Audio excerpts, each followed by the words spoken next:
Hello guys, welcome here. जैसा कि last episode में देखा था हमने, अपना वुजिन क्रोकोडाइल एम्परर से फूल लेने के बाद उसे हंसता है और थैंक यू बोलता है, लेकिन फिर बाद में सोचता है यार ये मेरे साथ ऐसा क्यों हो रहा है। हेलो गाइस, आपका बहुत बहुत दिल से शुक्रिया कि आपने मेरे चैनल को सब्सक्राइब एंड लाइक किया। और हाँ, जो लोग न्यू आए हैं मेरे चैनल पे वीडियो देखने के लिए, प्लीज आपसे रिक्वेस्ट करता हूँ कि सब्सक्राइब एंड लाइक जरूर करिएगा। अब देखते हैं आगे। एपिसोड की शुरुआत में दिखाते हैं कि चैन वुजिन बहुत बुरी तरीके उदास हो गया होता है, बहुत तेजी से अंदर ही अंदर रो रहा होता है और रोते हुए कहता है मेरे पिछले जीवन में क्रोकोडाइल एम्परर एक प्यारी लड़की थी जिसे आराम से धोखा दे सकते थे। फिर कहता है लेकिन इस जीवन में मैं यहाँ इसका पिता बन गया हूँ, ऐसा क्यों हो गया मेरे साथ में। और यही सोचकर बेचारा बहुत ज्यादा दुखी होता है। और दोस्तों देख सकते हैं आप कि कितना ठरकी इंसान है, इसका कोई हद नहीं है। फिर गाइस हमारा सीन चेंज हो जाता है और हमें दिखाते हैं टर्टल फेरी बूढ़ा मास्टर, जो हमारे वुजिन से मार खाने के बाद में उसी पत्थर पे जख्मी पड़ा हुआ होता है और वहीं पड़े पड़े सोचता है मुझे कौन बचाएगा यहाँ से। और गाइस हमें दिखाते हैं कि पीछे एक परछाई होती है जो उसको देख रही होती है। और तभी हमें दिखाते हैं बूढ़े मास्टर की ये बात सुनने के बाद में वहाँ पे जो परछाई होती है वो बैड डीमन की होती है और वो एकदम से बाहर निकल के चली आती है। देखती है कि बूढ़े मास्टर की हालत बहुत ज्यादा ही खराब हो गई होती है, उसके पूरे मुंह से खून निकल रहा होता है। फिर हमें दिखाते हैं कि वो वहाँ पे आ जाती है बूढ़े मास्टर के पास और उनको इस हालत में देखने के बाद में बहुत ज्यादा शॉक्ड हो जाती है और शॉक्ड होते हुए कहती है लॉर्ड जुआनबू आप अभी भी जिंदा हैं। फिर हमें दिखाते हैं कि वो बूढ़ा आदमी धीरे से अपनी आंखें खोलता है और कहता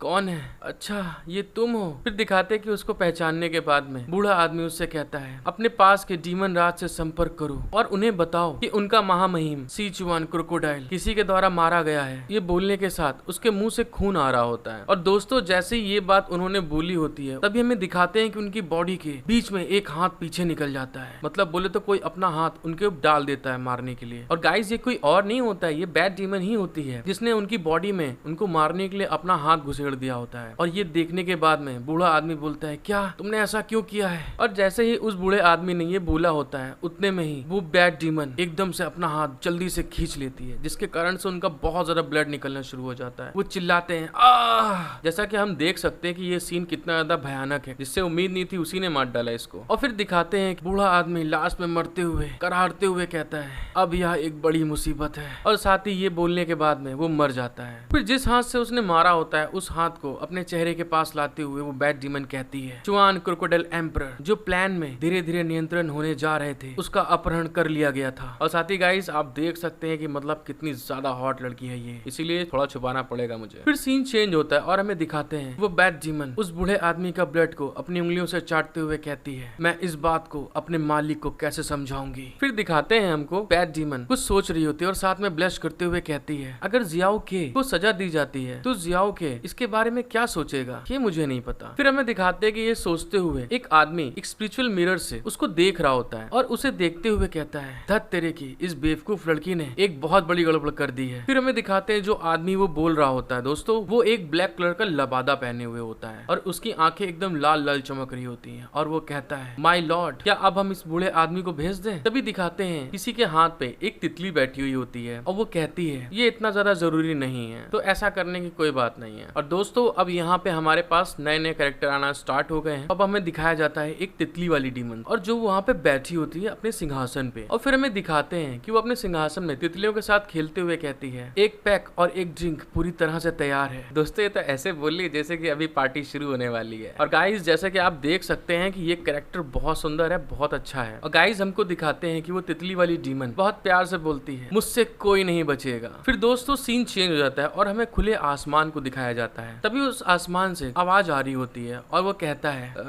अगर किसी को मारना हो वो तुम हो, मैं सच कह रही हूँ, अगर किसी को मारना होगा मैं तुम्हें मारूंगी पहले। और गाइस सीन बदलता है और हमें दिखाया जाता है चैन वुजिन अपनी सारी गर्लफ्रेंड के साथ में और क्रोकोडाइल एम्परर के साथ में एक बादल के ऊपर सफर कर रहा होता है। और उसकी ये बात सुनने के बाद में जिसने उसको मारने की बात करी थी चैन वुजिन कहता है क्या मैंने आपको यह नहीं दिखाया कि इसे कई बार हाथ से कैसे करना है, क्या तुम कर सकती हो या नहीं, मुझे साफ बताओ। और दोस्तों दिखाते हैं क्विंगजाओ वहाँ पे वो जो बादल वाला जहाज होता है चला रही होती है। दिखाते हैं कि ये लिन चैन उसकी मसाज कर रही होती है, पीठ दबा रही होती है। तभी चैन चैन वुजिन की ये बात सुनने के बाद में ये लिनचेन गुस्साते हुए कहती है, नहीं बिल्कुल नहीं, मैं नहीं कर पाऊंगी, मैं गलत नहीं हूँ। अगर मैं आपको बहुत अच्छे से देखभाल करने का वादा करती हूँ चैन वुजिन, तो तुम बहुत ज्यादा दूर तक मत जाओ, ज्यादा मत सोचो। मतलब दोस्तों चैन वुजिन यहाँ पे भी ये लिनचेन के साथ ठरकीपन कर रहा होता है। ये लिनचेन की इस तरह की बात सुनने के बाद में चैन वुजिन मन में सोचता है, यार सच में बहुत ज्यादा कठोर है ट्रेनिंग करने के लिए। अगर तुम किंगजाओ की तुलना में केवल आधी आज्ञाकारी हो तो भी मैं बहुत खुश हो जाऊंगा। चैन वुजिन ये सोच ही रहा होता है, तभी किंगजाओ कहती है, यंग मास्टर इसे आने में कितना समय लगेगा, हम तो पहले से ही 1 हफ्ते से सफर कर चुके हैं। किंगजाओ की ये बात सुनने के बाद में चैन वुजिन थोड़ा स्माइल करते हुए कहता है